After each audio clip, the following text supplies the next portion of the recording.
Si Cry Andre ang leader ng pinakamalakas na clan sa buong mundo na tinatawag na The Grieving Soul. Kilala siya sa talino at kapangyarihan, kaya't marami ang humahanga sa kanya. Pero sa totoo lang, isa siyang mahina at gusto lang talagang makahanap ng paraan para makapag-quit. Makikita natin si Cry na nakapila sa isang clan meeting para sa mga treasure hunter. Halata sa mukha niya na ayaw niyang nandoon, pero wala siyang choice. Sa mundong ito, ang mga treasure hunters ay parang mga celebrity dahil sila ang nag-e-explore ng mga treasure vaults sa iba't ibang parte ng mundo at humaharap sa delikadong mga phantoms, walang health insurance pa. Delikado ang trabaho, pero dahil sa pangako ng fame at kayamanan, taon-taon maraming nagiging treasure hunters. Karamihan sa kanila ay sumasali sa mga clan gaya ng First Steps, isa sa mga pinakakilala sa kapital. Binubuo ito ng iba't ibang party na nagtutulungan para mapadali ang misyon. Ang dami ng tao sa event na ito ay dahil, kung hindi ka Jinwoo, mahirap magtagumpay bilang solo hunter. Tahimik lang si Cry, sinusubukang tapusin ang lahat ng ito nang hindi napapansin. Pero bigla, may babaeng nasa likuran niya na nagsimulang makipag-usap. Tinanong siya kung sasali rin ba siya sa isang party. Sinubukan ni Cry ang deadma mode, nagbabaka sakali na titigil ito kapag inignore niya. Pero bago pa siya makatakbo, nasa harap na ang babae at nagpapakilala.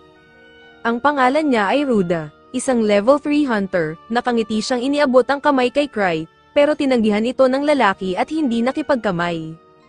Bagamat tumanggi si Cry makipagkamay kay Ruda, nagpakilala pa rin siya at binanggit ang pangalan niya. Medyo nadismaya si Ruda, pero mabilis siyang nakabangon at ipinagpatuloy ang kwento niya. Ayon sa kanya, solo hunter siya noon, pero nang matagpuan niya ang isang vault na tinatawag na White Wolf Den, hindi niya ito nakayang harapin mag-isa. Kaya't napilitan siyang pumunta rito para sumali sa isang party. Habang nagkukwento si Ruda, biglang bumaling ang lalaking nasa unahan nila. Sinabihan nito si Ruda na hindi pa siya handa para sa mga vault na kasing delikado ng White Wolf Den, lalo na't level 3 pa lang siya. Tinawag pa siya nitong amateur, na para bang wala siyang alam kumpara sa mga professional hunters. Habang umiinit ang usapan, nag-aalangan na si Cry at naisip na sana hindi na lang siya pumunta. Sa sobrang inis, hinugot ni Ruda ang kanyang mga knives at handang umatake, pero bago siya makagawa ng anumang aksyon, dumating ang isang guard at pinaalalahanan siyang hindi ito ang streets of London. Kung magpapatuloy siya, posibleng maban siya mula sa clan meeting. Humingi ng paumanhin si Ruda at ibinalik ang kanyang mga kutsilyo, habang si Cry naman ay nagkunwaring hindi siya bahagi ng eksena. Pagkalipas ng ilang minuto, nakapasok na rin si Cry sa meeting kasama si Ruda, dahil siya lang ang kakilala nito. Namangha si Ruda sa dami ng malalakas na hunters at medyo na-overwhelmed sa kakaibang atmosphere. Tinanong niya si Cry kung ilang beses na itong nakapunta dito, at sinabi ni Cry na ito na ang ika-5 beses niya. Napailing si Ruda at inisip na baka hindi magaling si Cry dahil kailangan niyang bumalik ng paulit-ulit. Napansin ni Ruda ang isang grupo na may mag-agarang damit sa kabilang dulo ng silid. Tinanong niya si Cry tungkol dito, at ipinaliwanag niya na ang grupong iyon ay ang Ark Brave, ang pinakamalakas na party sa recruitment event na ito. Nagawa ng grupo nilang 6 na tapusin ang isang level 7 vault, kaya sila ay labis na nirerespeto. Kung sakaling ma-recruit ka ng leader nilang si Ark Roden, halos garantisadong maganda ang magiging career mo bilang hunter, bagamat napakapihikan nito sa pagpili ng mga miyembro. Habang patuloy ang pag-uusap, biglang bumalik ang lalaking nakipagtalo kay Ruda kanina. Sinabi niya na siya na ang magpapaliwanag tungkol sa empty desk na napansin nila. Hindi interesado si Ruda sa tulong niya, pero ipinaliwanag pa rin nito na ang desk na iyon ay para sa Greers, ang party na nagtatag ng clan. Ang Greers ay grupo ng mga kabataan na nakilala sa kapital bilang The Grieving Souls. Ngunit ang hindi alam ng iba, ang legendary party na ito ay mga kaibigan ni Cry noong kabataan niya. Habang patuloy ang usapan, may isang batang hunter na dumating, inis dahil wala pa ang The Grieving Souls. Pinangarap niyang maging pinakamatinding hunter at nais lamang sumali sa nasabing grupo. Amused si Cry sa bata, pero si Ruda ay hindi makapagsalita dahil mas mataas ang level ng bata kumpara sa kanya. Biglang sumulpot si Tino, isang hunter na tila handang patumbahin ang red-haired kid dahil sa pagyayabang nito.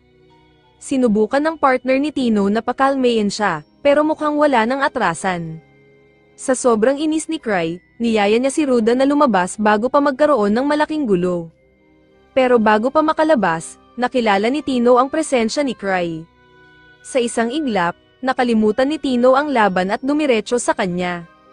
Nagulat si Cry nang bigla siyang atakehin ni Tino, kaya napaatras siya. Biglang napatigil si Tino at sabik na tumawag, "Master." Kinabahan siya at agad na nagtanong kung nakita ni Cry ang pagwala niya ng temper kanina. Kasunod noon, dumating si Ark at masayang binati si Cry, sinasabing matagal na siyang naghihintay dahil hindi nila masisimulan ang clan meeting kung wala si Cry, na siyang clan master at leader ng Grieving Souls.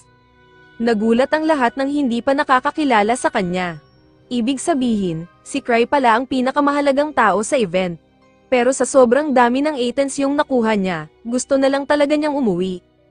Ilang taon na ang nakalilipas nang unang dumating si Cry at ang kanyang mga kababatang kaibigan sa kapital, mabilis nilang nalinis ang lahat ng beginner vaults. Pero ang problema, wala talagang ideya si Cry sa ginagawa niya. Minsan, muntik na siyang kainin ng isang monster, pero nasagip siya ng mga kasama. Ang akala nila, sinadya ni Cry na pabayaan ang sarili bilang pain, pero ang totoo, muntik na talaga siyang lamunin. Habang ang iba ay may pangarap maging tanyag na hunters, si Cry ay isang simpleng tao lamang.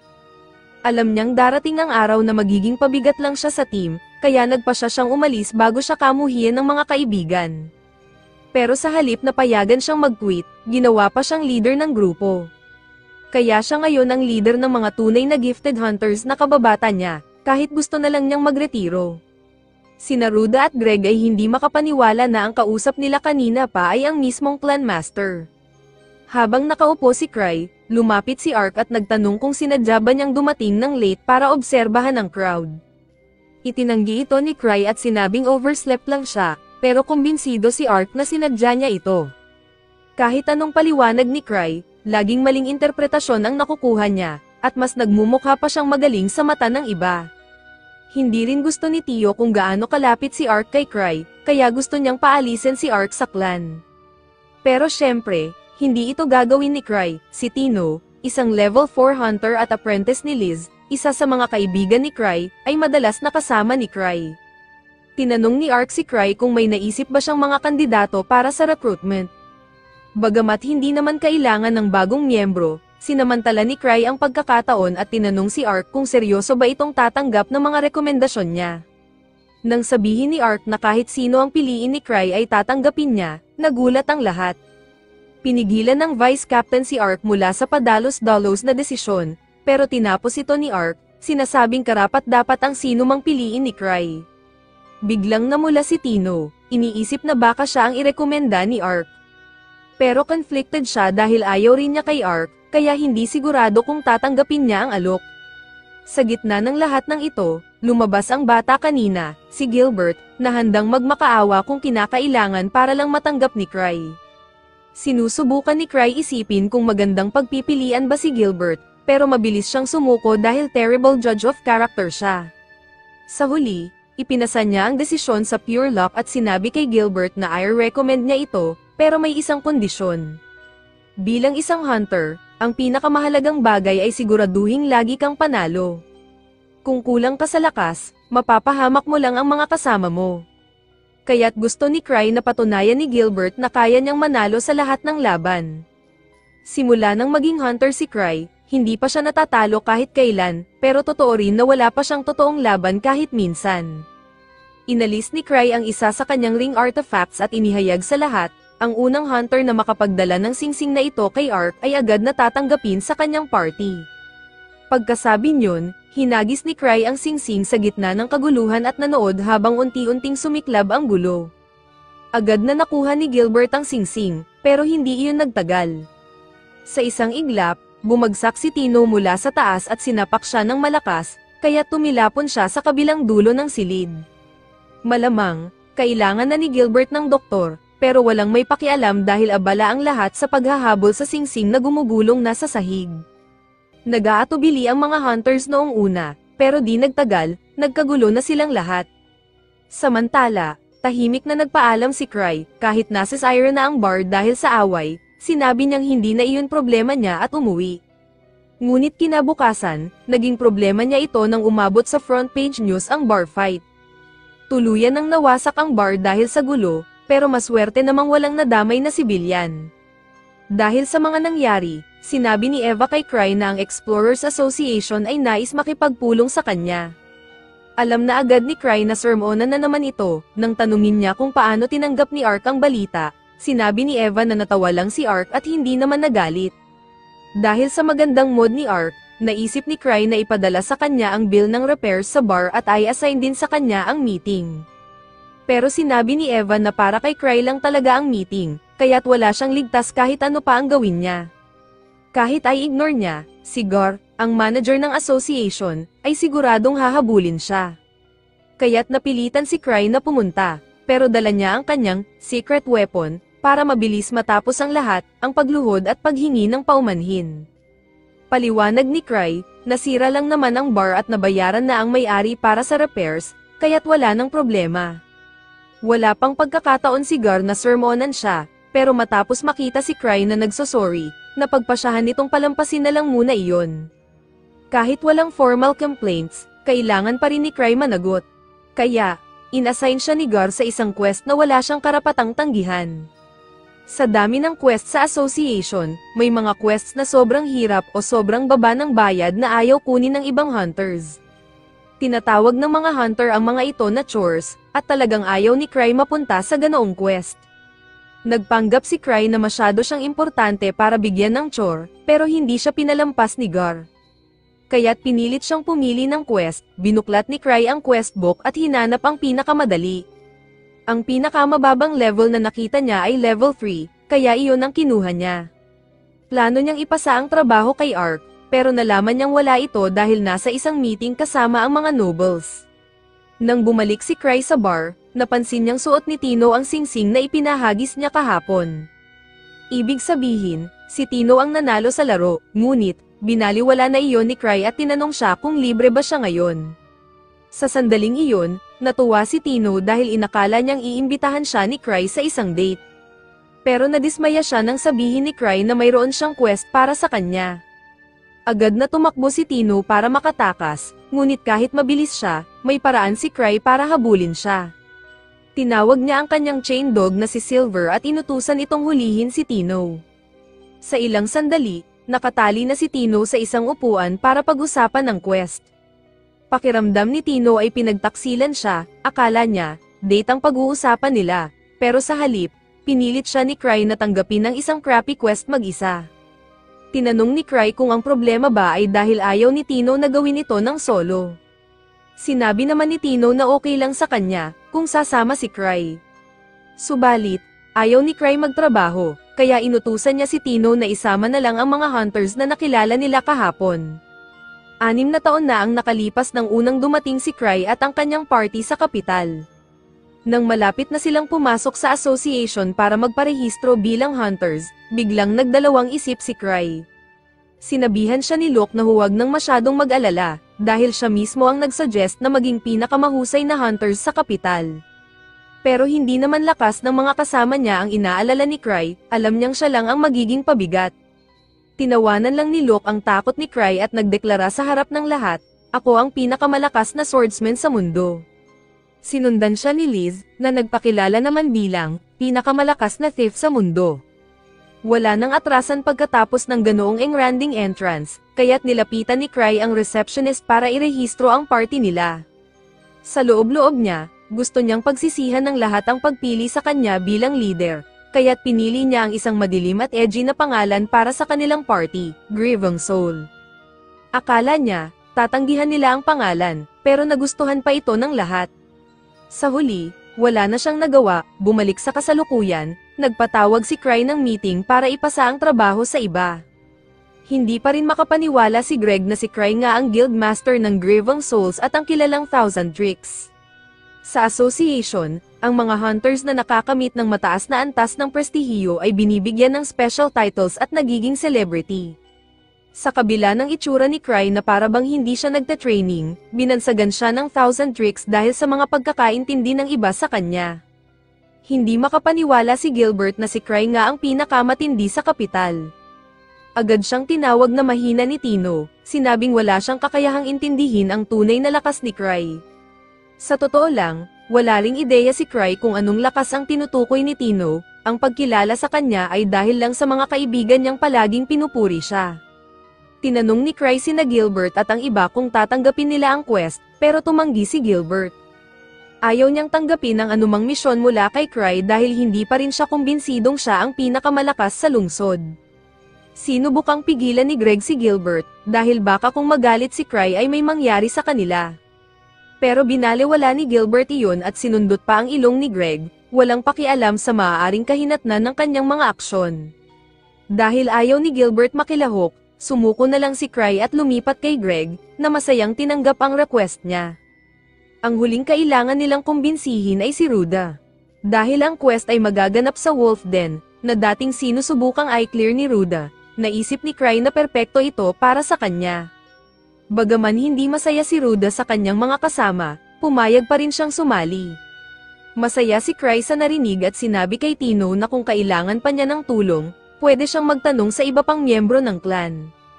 Nagmakaawa si Tino na sumama rin si Cry sa kanila, pero mabilis siyang tinanggihan ni Cry. Nang ayos na ang lahat, tumalikod si Cry para umalis, pero hindi natuwa si Gilbert na iniiwasan lang siya. Kaya't hinamon niya si Cry sa isang duel, kung matatalo siya, sasali siya sa team. Ayaw ni Cry sa mga hamon, kaya't naisip niya ang simpleng solusyon, Tino ang lalaban para sa kanya. Walang problema kay Tino, lalo na't galit pa rin siya kay Gilbert dahil sa pag-insulto sa kanyang master. Ginamit niya rin ang pagkakataon na ipakita kay Cry kung gaano siya ka-flexible, kasama na ang ilang superb camera angles habang nag-aasinta. Bagaman napuruhan si Gilbert kahapon, sinabi niyang nadali lang siya dahil hindi siya handa noon, at ngayong handa na siya, hinding-hindi na siya matatalo. Dagdag pa niya, kapag tinalo niya si Tino, si Cry naman ang susunod niyang haharapin. Naiinis na si Cry, wala siyang balak makipaglaban kahit kanino sa araw na iyon. Sinabihan niya si Gilbert na pareho lang sila ni Tino na level 4, pero may karanasan si Tino sa solo missions at madalas nakikipaglaban sa mga tao. Sumagot si Tino na wala siyang balak matalo sa isang tulad ni Gilbert at, para ipakita ang kanyang tapang, inihulog niya ang kanyang mga armas sa sahig. Nabahala sina Ruda at Greg, kahit mas malakas si Tino, mahirap lumaban ng walang sandata. Sa normal na sitwasyon, tiyak na mananalo si Tino dahil sa karanasan niya. Ngunit may alas si Gilbert, ang kanyang peroral flame sword. Sa tamang paggamit, pwede nitong baligtarin ang laban.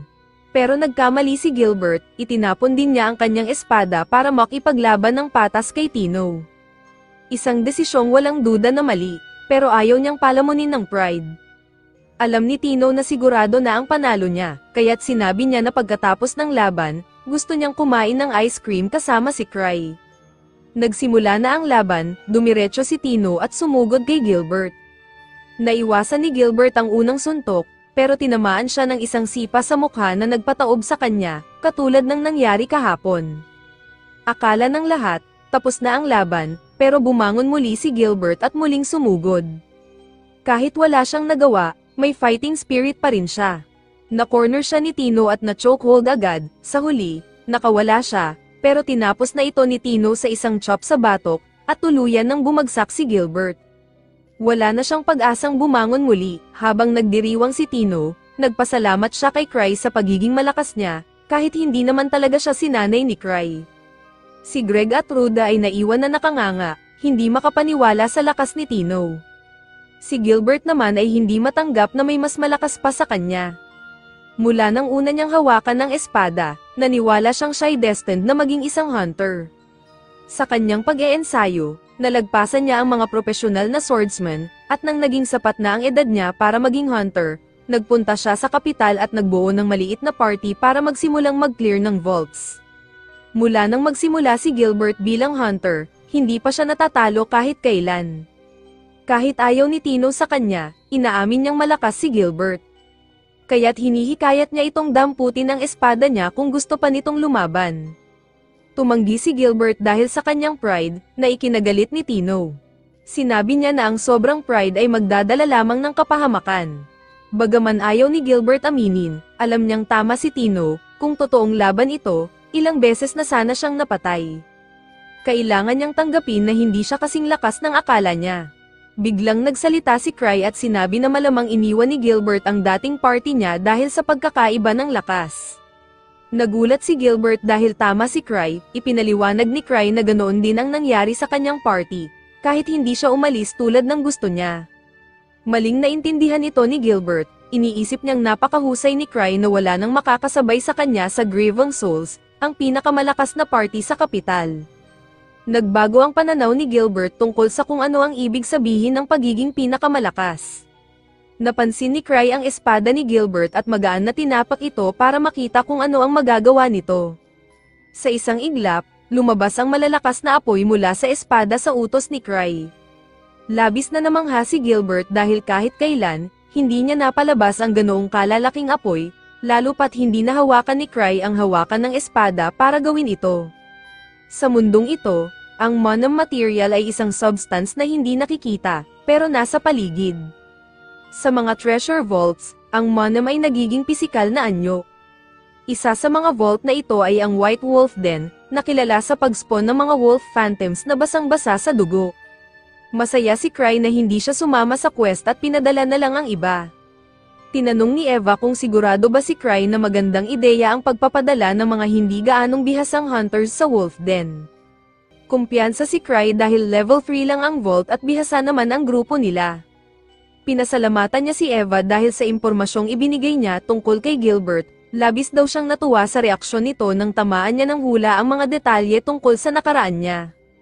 Masaya si Eva na makatulong, pero interesado siyang malaman kung paano nagamit ni Cry ng madali ang relic ni Gilbert. Ipinaliwanag ni Cry na simple lang ang relic at madali itong kontrolin. Kahit si Gilbert, bagaman baguhan pa lang, ay nagamit ito nang walang masyadong training. Hindi gaanong impressed si Cry sa sarili niya dahil rito. Gayunpaman, mahilig si Cry mangolekta ng relics, kaya pinag-iisipan niyang bilhin ang espada ni Gilbert. Pero agad itong tinanggihan ni Eva, dahil sobrang dami na ng relic collection ni Cry at nauubos ang budget ng Grieving Souls sa mga ito. Kahit na hindi gaanong nagtatrabaho si Cry, malaki pa rin ang sahod niya dahil pantay-pantay ang hatian ng kita ng party. Naghanap si Cry ng paraan para umalis sa usapan at napansin niyang kailangang i-recharge ang isa niyang relic. Kaya't pumunta siya sa isang miyembro ng association para humingi ng tulong. Masaya namang tumulong ang hunter dahil si Cry ay palaging maaasahan.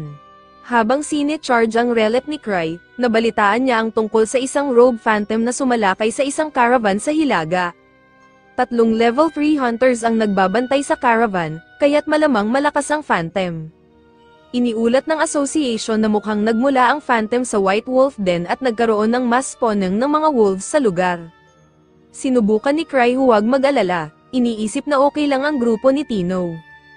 Pero nang marinig niya ang usapan ng mga tao tungkol sa pagtaas ng lakas ng mga halimaw sa White Wolf Den, nagpasya siyang mag-ingat. Mukhang pinag-iisipan ng association na itaas ang threat level ng lugar. Nalaman ni Cry na isang level 5 Lancers party ang nawala sa White Wolf Den, kaya walang paraan na kaya ito ng mga hunters na mas mababa sa level 5. Bigla siyang kinabahan at tiningnan ang quest details, dahil sa wakas na pagtanto niyang kailangan pala niyang i-rescue ang Lancer at ang party nito. Dapat sana binasa niya ng mabuti ang quest bago niya pinadala sina Tino at ang iba pa, pero huli na para bawiin sila ngayon. Napansin ng mga kasama ni Cry sa mesa na kakaiba ang kinikilos niya, kaya tinanong nila kung anong problema. Sinabi ni Cry na pinadala niya si Tino sa White Wolf Den, at agad silang nagulat. Paano raw niya pinadala si Tino, na level 4 lang, sa isang vault na hindi kinaya ng level 5 party? Inisip nila na sinadyang ipadala ni Cry si Tino bilang parte ng training, dahil sino bang irresponsableng teacher ang gagawa ng ganitong misyon nang walang research? Biglang tumayo si Cry, sabay alis, at nagpanik habang naglalakad sa hallway. Pinilit niyang kalmayan ang sarili, iniisip na magaling si Tino at kaya niyang gawin ito. Kasama pa si Gilbert, na halos kasing lakas niya, basta't gamitin nito ng tama ang flame sword. Pero naalala ni Cry na naubos na niya ang lakas ng espada noong demonstration, kaya kung hindi ito ni-recharge ni Gilbert, wala na itong silbi. Samantala, Papalapit na ang grupo ni Tino sa White Wolf Den at ramdam nila ang malakas na aura bago pa man makarating sa mismong vault. Inaasahan na ni Tino ang ganito, kaya't nag-iwan siya ng will sakaling mamatay siya. Pero naniniwala siyang hindi mangyayari iyon dahil sigurado siyang pinag-isipan ng mabuti ni Cry ang lahat. Iniisip ni Tino na ang pagpili ni Cry sa kanila ay maingat na pinlano, pero si Greg ay duda, dahil kahapon lang sila nagkakilala ni Cry. Bagamat duda rin si Gilbert, naisip niyang baka pinag-aralan talaga ni Cry ang lahat ng hunters bago pa man sila nagkita. Inisip pa nila na ang gulong nangyari sa pub ay parte rin ng plano ni Cry. Bagaman mukhang imposible ang misyon, buo pa rin ang tiwala ni Tino kay Cry. Sa kabilang banda, nagpapanik si Cry, desidido na siyang sagipin sila, kaya't pumasok siya sa secret room at kinuha ang lahat ng relics na kaya niyang dalhin. Habang papalabas, nakita siya ni Eva at inisip niyang sinadya ni Cry ang misyon bilang training para kay Tino. Alam niyang ayaw ni Cry na may mamatay, pero mukhang nag-aalala rin siya kaya susunod siya sa kanila. Napansin din ni Eva na dala ni Cry ang isang slime relic, na ilegal sa ilalim ng batas ng imperyo, pero mukhang wala nang pakialam si Cry dahil gusto niyang maging handa. Pumunta si Cry sa balcony at sinuot ang isang wingsuit relic para makarating agad sa White Wolf Den. Habang umaalis siya, umasa si Eva na ligtas siyang makakabalik, dahil ang huling gumamit ng wingsuit na iyon ay namatay nang sumalpok sa pader. Pagkatapos ng isang mahaba at nakakapagod na laban, na-takedown na ng grupo ni Tino ang Wolf Phantom. Masaya si Greg na nagawa nilang patumbahin ito, pero dismayado si Tino sa performance ng team. Isa lang ang kalaban pero nahirapan pa rin silang lahat, kahit may numbers advantage sila. Tinanong ni Greg si Gilbert kung bakit hindi niya ginamit ang flame sword, na sana'y nagpabilis ng laban. Dito sinabi ni Gilbert na ubos na pala ang mana ng espada, kahit sigurado siyang fully charged dito dati. Na-realize ni Gilbert na ang stunt ni Cry ang nag-discharge sa kanyang relic, at dahil hindi niya ito ma-recharge sa labas, isa na lang itong ordinaryong espada. Inisip ni Ruda na baka mas mabuting bumalik na sila dahil mas delikado na ang misyon kaysa sa una nilang inakala. Sa katunayan, sigurado si Greg na baka patay na ang mga taong dapat nilang iligtas. Kaya't wala raw silbi ang ipagpatuloy ang misyon, pero tumutol si Tino, sinasabing itutuloy nila ang plano kahit anong mangyari. Pilit ni Greg na mas mahalaga ang kanilang buhay kaysa sa corpse retrieval mission, pero sinapla siya ni Tino, tiwala siyang buhay pa ang mga dapat nilang sagipin dahil hindi nagkakamali si Cry. Sigurado siyang sinadya rin ni Cry na maubos ang mana ng espada ni Gilbert para turuan silang huwag umasa sa relics. Dahil kumbinsido na ang grupo, nagpa siya silang sundan si Tino. Pero nang marating nila ang White Wolf Den, laking gulat nila dahil ang lahat ng wolves ay nakasuot ng armor at may mga sandata. Malaking problema ito dahil mahirap labanan ng ganito karaming kalaban. Nagboluntaryo si Gilbert na unang sumugod, pero tinawag siyang tanga ni Tino, tiyak na masasalubong agad siya ng mga bala bago pa siya makalapit. Bilang leader ng team, responsibilidad ni Tino na mabuhay silang lahat. Kaya't iminungkahi niyang siya at si Ruda, dahil sa pagiging agile, ang magdi-divert ng atensyon ng mga wolves. Pagkakataon naman ni Greg at Gilbert na umatake mula sa likod. Kahit magulo ang sitwasyon, tiniyak ni Tino na walang magsasakripisyo ng buhay. Habang lumilipad si Cry papunta sa White Wolf Den gamit ang kanyang wingsuit relic, iniisip niya na sana'y magawa ni Tino ang lahat ng paraan para mabuhay, kahit pa kailanganin niyang isakripisyo ang iba. Buti na lang at hindi niya narinig iyon si Tino, dahil tuloy pa rin siya sa paglaban para matiyak na ligtas ang lahat sa grupo. Sa tulong ng kanilang teamwork, naayos nila ang mga kalaban hanggang ngayon, pero hindi naging madali. Ang pangunahing dahilan kung bakit nagtagumpay sila ay dahil walang teamwork ang mga wolves. Nang dumating ang mas maraming kalaban, confident sina Greg at Gilbert na kaya nilang tapusin ito. Napansin ni Tino na kahit first time nilang magtulungan, nakakagulat na maayos silang magka-coordinate. Bagamat ayaw niya ang ugali ni Gilbert, aminado siyang mahusay itong lumaban gamit ang espada. Si Greg, sa kabila ng kakulangan sa firepower, ay may sapat na karanasan para mag-coordinate ng maayos. Si Ruda naman, kahit hindi gaanong magaling sa laban, ay sanay sa recon, isang mahalagang tulong para makapag-focus si Tino sa combat. Iniisip ni Tino na siguradong planado ni Cry ang bawat aspeto ng team, kaya't nagsimula siyang magdasal sa kanya na parang siya'y isang Diyos.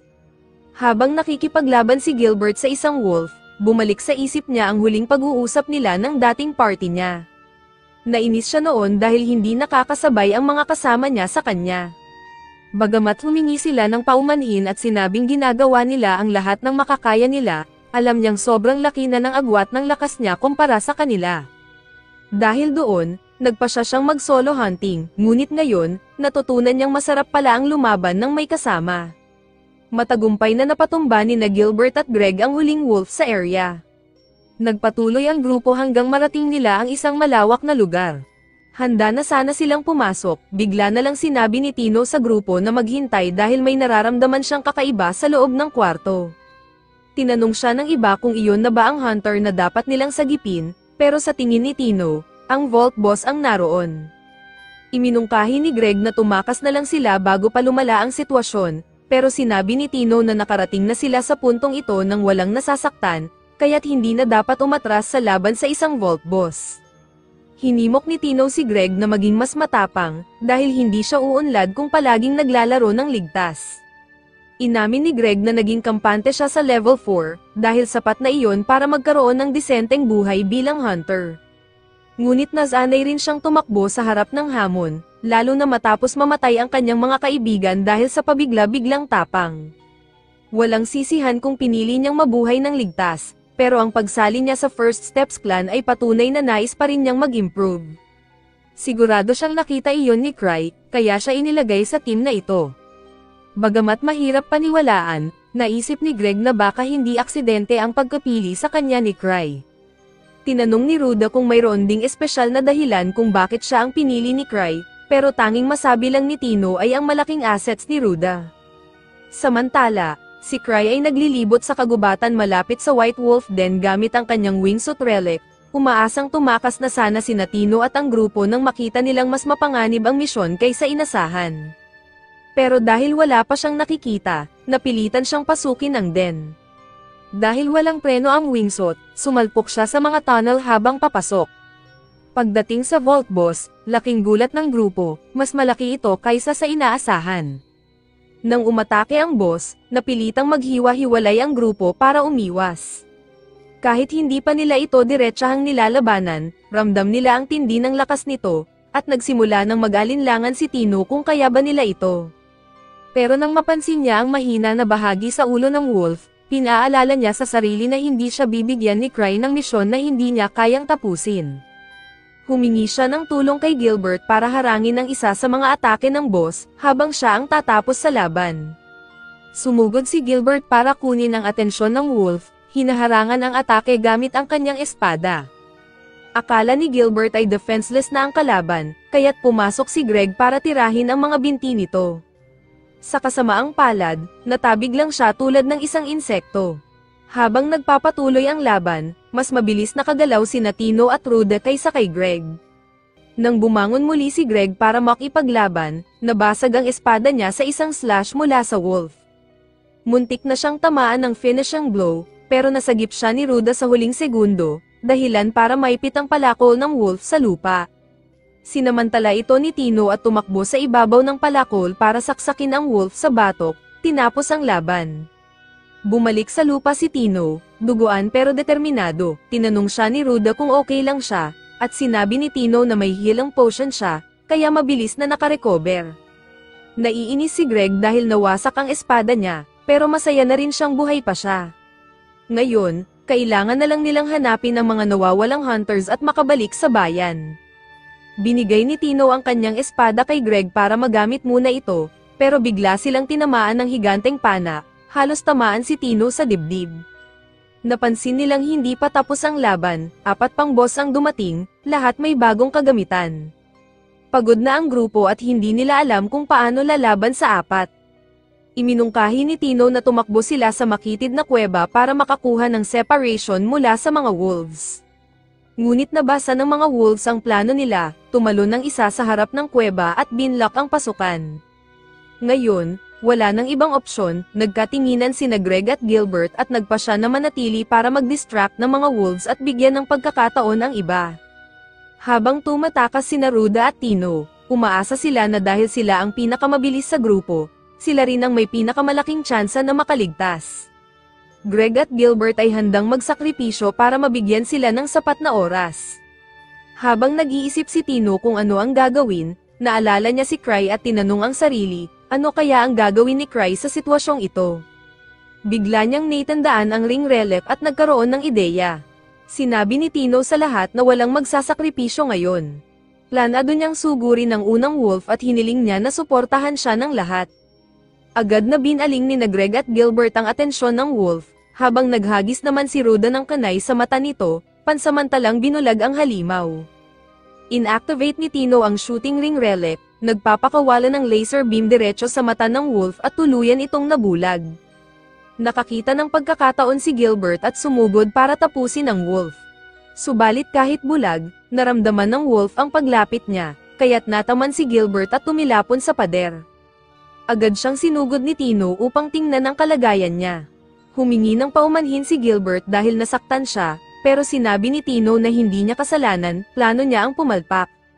Mukhang wala na silang paraan para makaligtas, pero bago makapag-atake ang wolf, bigla itong naitulak sa pader ng may napakalakas na puwersa. Si Cry pala ang bumagsak sa perpektong lugar gamit ang kanyang wingsuit relic, bagamat nalilito pa rin siya kung ano ang nangyayari.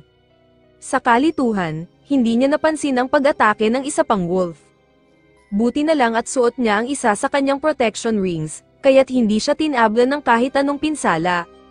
Ang ataking iyon ay dapat nakamamatay, pero nagdala si Cry ng 17 protection rings, kaya't para siyang may 17 buhay.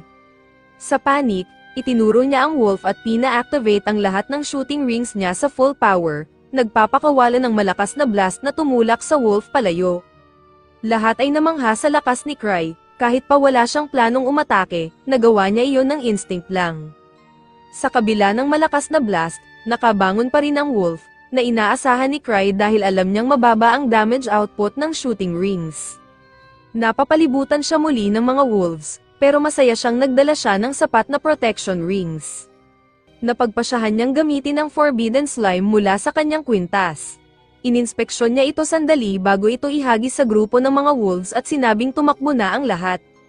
Dahil sugatan ang binti ni Tino, mabagal siyang makatakbo. Tumakbo rin si Cry sa likod, kunwari binabantayan sila, pero sa totoo lang, talagang mabagal lang siyang tumakbo. Habang tumatakbo, bumalik sa alaala ni Tino ang unang araw na nakilala niya si Cry, ang araw na iniligtas siya ng party nito mula sa mga thugs na nagbabalak siyang gawing alipin. Mula ng araw na iniligtas siya ni Cry, si Tino ay naging infatuated sa kanya. Palagi siyang naghahanap ng approval ni Cry, kaya't nang makaligtas na sila mula sa misyon, nervous siyang naghihintay kung ano ang sasabihin ni Cry. Bago pa makapagsalita si Cry, nagsalita si Ruda at sinabi na kahit hindi nila natalo ang mga boss, kahanga-hanga pa rin si Tino bilang leader. Sumang-ayon si Cry, na iniisip na ang totoo, inaasahan niyang patay na silang lahat. Ang mahalaga ay naitawid ni Tino ang lahat ng buhay. Masayang-masaya si Tino sa papuri ni Cry, ngunit napansin niya ang sugat sa binti nito. Ginamit ni Cry ang isa sa kanyang healing relics upang ibalik sa normal ang kalagayan ni Tino. Tinanong ni Greg kung babalik ba si Cry para labanan ng mga boss, pero sinabi niyang hindi iyon magandang ideya sa kasalukuyang sitwasyon. Inutusan niya ang grupo na sumunod na lang sa kanya. Sa totoo lang, hindi na iniintindi ni Cry ang rescue mission, ang gusto lang niya ngayon ay makalabas. Ang problema, wala siyang ideya kung saan ang exit, kaya malamang paikat-ikot lang sila. Iniisip ni Cry na sana'y gawin ni Tino at Ruda, parehong 5th class, ang trabaho ng recon, pero buo ang tiwala nila na alam ni Cry ang ginagawa niya, kahit wala talaga siyang plano. Nagsalita si Gilbert at sinabi niyang sigurado siyang may plano si Cry, pero parang wala silang patutunguhan. Tinanong niya si Cry kung papunta ba sila sa exit. Bago pa makasagot si Cry, nagsalita si Tino at sinabing alam niyang hindi ito ang daan palabas dahil nakita niya ang layout sa isang mapa. Sigurado raw siyang may dahilan si Cry kung bakit sila patungo sa direksyong iyon. Sumang-ayon si Ruda pero hiling niya sana'y sabihin ni Cry kung saan talaga sila papunta. Tahimik lang si Cry hanggang sa makarating sila sa isang fork in the road. Random na pinili ni Cry ang isang direksyon, at laking gulat ng lahat nang matagpuan nila ang injured hunters na dapat nilang sagipin. Sa totoo lang, wala pa ring ideya si Cry sa ginagawa niya, pero dahil sumunod siya sa grupo, nadiskubre nilang nasagip na pala nila ang mga hunter. Habang inaasikaso ng grupo ang mga nasugatan, mamangha si Cry sa pagka-alerto ni Tino, dahil sigurado siyang hindi niya iyon napansin. Ang leader ng nasugatang grupo, si Dave, ay nagpasalamat kay Tino, pero itinuro nito si Cry at sinabing siya ang dapat pasalamatan. Sinubukan ni Cry na ipaliwanag na nagkataon lang iyon, pero walang naniwala sa kanya at inisip nilang modest lang siya. Samantala, binigyan ni Ruda ng healing potions ang mga hunter, pero mabilis pa rin silang nawawalan ng lakas dahil hindi pa sila nakakakain. Naisip ni Cry ang perpektong solusyon, ang magic bag niya, na puno ng chocolate. Ipinagmamalaki niyang may dala siyang halos walang katapusang supply ng tsokolate, kahit wala itong ibang laman maliban doon. Ibinigay niya ito sa mga hunters para makabawi sila. Sinabi ni Cry kay Dave na natutuwa siyang ligtas sila, dahil nang mabalitaan niyang nawala ang isang level 5 party sa dungeon na ito, inakala niyang napahamak na sila. Ipinahayag ni Dave na swerte lang silang nakaligtas. Hindi sa mga wolves sila nagkaproblema, kundi sa isang phantom na balot ng mga buto. Ang halimaw na ito ay nagwasak sa buong party nila ng mag-isa. Puno ito ng galit at puot, kaya kontrolado nito ang buong vault. Sa tingin ni Dave, ito ay ang Curse of the Silver Moon, isang sumpang sumasaklaw sa lahat ng galit at puot ng mga halimaw na napatay sa vault na ito. Habang tumatagal, lalong lumalakas ang halimaw hanggang sa naging ganap na absolute monster. Bagaman top tier ang kanyang party, sinabi ni Dave na wala silang laban sa halimaw. Tinawag pa niya itong karibal ni Thousand Swords, isang miyembro ng Graven Souls at kinikilalang pinakamalakas na swordsman sa kapital. Si Luke, na tinutukoy na Thousand Swords, ay pinag-aralan ang lahat ng orthodox sword techniques at ginamit ito para matuto ng mas marami pang teknik. Isa siyang prodigy na kayang pumatay ng 12-dosenang kalaban gamit lang ang isang kahoy na espada. Inisip ni Cry na sobra naman ang exaggeration ni Dave, kung ganoon kalakas talaga ang Phantom, matagal na itong hinabol ni Luke. Ngunit matapos marinig kung paano wasakin ng halimaw ang isang level 5 party, napagtanto ni Cry na wala silang pag-asang manalo laban dito.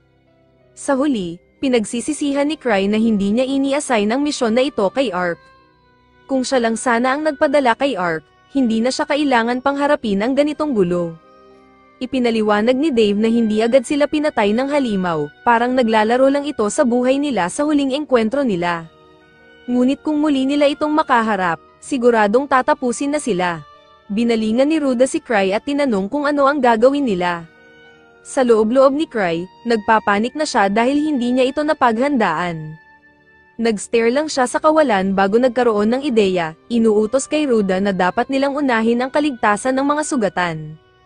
Dapat silang makaalis ng vault bago pa mangyari ang anumang masama. Dahil si Tino naman talaga ang in charge sa misyon, sinabi ni Cry na siya na ulit ang mamuno mula rito. Ayaw sanang tanggapin ni Tino ang tungkulin dahil nandyan si Cry, pero iginiit ni Cry na siya na ang maging leader dahil ayaw niya itong gawin. Sa huli, sumang-ayon si Tino at nagpa siya na babalik sila sa exit. Mas mabilis silang makakabalik dahil gumaling na ang sugat niya, pero pinaalalahanan siya ni Cry na huwag masyadong bilisin dahil kasama nila ang mga sugatan.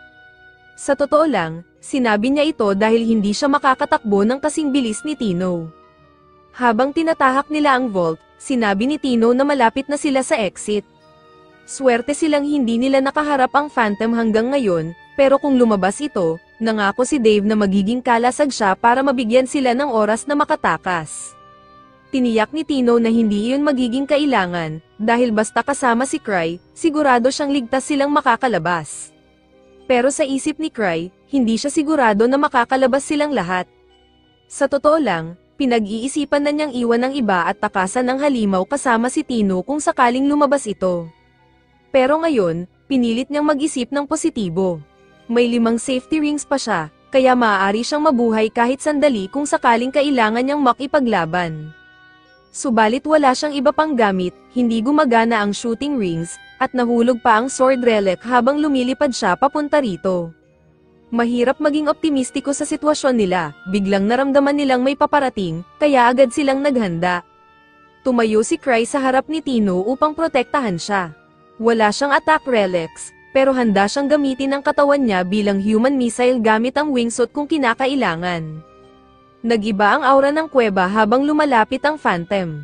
Ramdam ng lahat na wala silang pag-asa laban dito, ngunit bago pa umatake ang halimaw, may napansin si Tino, isang mas nakakatakot na figure sa likod ng Phantom. Nabahiran ng takot si Tino at nakiusap kay Cry na tulungan siya. Sa halip na matakot, nalito si Cry, kilala niya ang figure pero wala siyang ideya kung bakit ito narito. Biglang nag-flash step ang figure at tinapos ang Phantom sa isang sipa, na bumangga ito sa pader. Sigurado si Cry na si Liz iyon, lumapit si Liz kay Cry at nagtanong kung okay lang bang sip-in niya ang halimaw sa pader, dahil wala siyang ideya kung ano ang nangyayari rito. Sinabi ni Cry na wala siyang dapat alalahanin, at natuwa si Liz sa sagot nito. Ipinakita niya ang sword relic na nakuha niya habang papunta rito. Nang makita ni Neruda at Greg si Liz, agad silang nakilala ito. Subalit si Dave ay walang ideya kung sino si Liz, dahilan para magalit siya. Hindi siya makapaniwala na may mga hunter na hindi kilala ang Grieving Souls. Masama na ang araw niya bago pa siya makarating dito, naglakad siya pauwi para makita si Cry, pero nalaman niyang pumunta ito sa vault. Sa una, inisip ni Liz na masyadong nag-aalala si Cry, dahil sigurado siyang kaya ni Tino ang misyon. Kaya't laking dismaya niya nang madiskubre niyang hindi kayang tapusin ni Tino ang vault mag-isa. Sinubukan ni Gilbert na ipagtanggol si Tino, sinasabing wala siyang ginawang mali, pero hindi interesado si Liz. Sinipa niya si Gilbert sa pader, halos wala na itong malay dahil sa lakas ng tama. Walang ibang sagabal, pinagsabihan ni Liz si Tino sa pagiging mahina sa kabila ng lahat ng training na pinagdaanan niya. Habang si Tino ay umiiyak at nagmamakaawa ng tawad kay Liz, nahihirapan si Cry na panoorin ito. Nakikita niyang sobrang mahigpit si Liz kay Tino, habang patuloy na sinisigawan ni Liz si Tino, nagulat ang lahat nang makabawi ang Phantom mula sa naunang sipa. Sa kabilang banda, sina Greg at Ruda ay desperadong nagbubuhos ng healing potions kay Gilbert para pigilan itong malagutan ng hininga matapos masipa sa pader. Ayaw ni Cry na masipa rin si Tino, kaya't sinubukan niyang kalmayan si Liz. Sinabi niya na hindi dapat magalit si Liz kay Tino, ipinadala niya si Tino para sagipin ang mga hunters, at nagawa ni Tino ang kanyang misyon. Hindi makatarungang tawagin siyang mahina matapos niyang mapanatiling buhay ang lahat. Nang marinig ito ni Liz, biglang nawala ang kanyang galit at tinanong si Cry kung talaga bang magaling si Tino. Siniguro ni Cry na napahanga siya ni Tino, dahil nasa mood na rin si Cry, pinuri niya si Liz sa wakas sa pagkatuto niyang kontrolin ang lakas ng mga atake niya. Tuwang-tuwa si Liz sa papuri ni Cry, kahit hindi niya pa rin maintindihan kung bakit kailangang hinaan ang ilan sa kanyang mga atake. Pero dahil palagi siyang kinukulit ni Cry tungkol dito, natutunan niyang pigilin ang kanyang mga strike.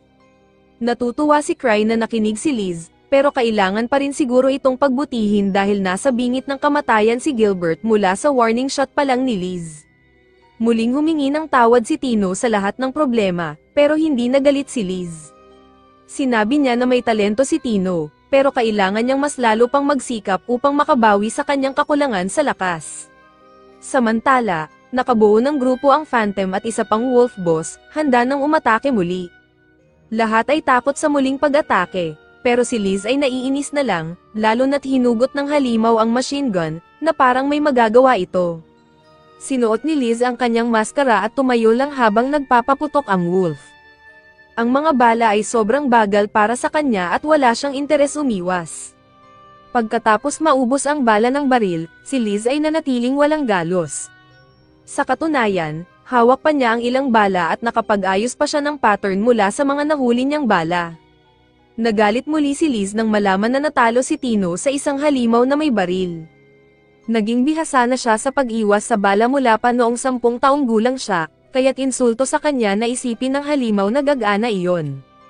Bilang pagpapakita kung gaano kadaling talunin ng ganitong kalaban, gumawa si Liz ng backflip sa ere at sa pagbaba, sinipa niya ang wolf sa kalahati, dahilan para ito'y sumabog. Hindi niya maintindihan kung bakit hindi nagawa ni Tino ang parehong bagay mula pa noon. Habang nagkukwento si Liz, biglang umatake ang Phantom na may hawak na espada, ngunit tulad ng nauna, wala itong laban. Nahuli ni Liz ang espada gamit ang dalawang daliri, saka ito sinipa pataas at binugbog ng sunod-sunod na suntok. Habang ginagawa niya ito, sinisisi niya si Tino sa pagiging mahina at sa kawalan ng kakayahan na gawin ito mag-isa. Naiyak si Tino, at naawa si Cry sa kanya, bagamat alam niyang ganito talaga si Liz bilang trainer. Si Liz ang pinakamabilis na hunter sa mundo, kaya't tinagurian siyang Stifled Shadow dahil sa kanyang bilis. Nang matapos ang lahat, nagkita-kita sina Tino, Greg, Rhoda, at Gilbert sa guild. Nagpahayag si Gilbert na gusto niyang ibigay ang Flame Sword kay Cry. Nais niyang magsimula mula sa simula at palakasin ang sarili niya nang hindi umaasa sa espada. Ang ambisyon niya ay maging kasing galing ni Liz at makahuli ng mga bala tulad ng ginagawa nito. Bagamat duda ang iba na makakaya iyon ni Gilbert, sineryoso ni Tino ang ambisyon niya. Sinabi niya na kung nais ni Gilbert maging katulad ni Liz, dapat niyang malaman ang sekreto ng mga maskara nila. Akala ng lahat ay ginawa ito ni Cry para itagang mabuti ang mga galaw ng kanyang party, pero sa totoo lang, noong umorder siya ng mga maskara para sa Grieving Souls 6 na taon na ang nakaraan, nakalimutan niyang lagyan ng eye holes, kaya't ang buong party ay lumalaban ng bulag mula noon.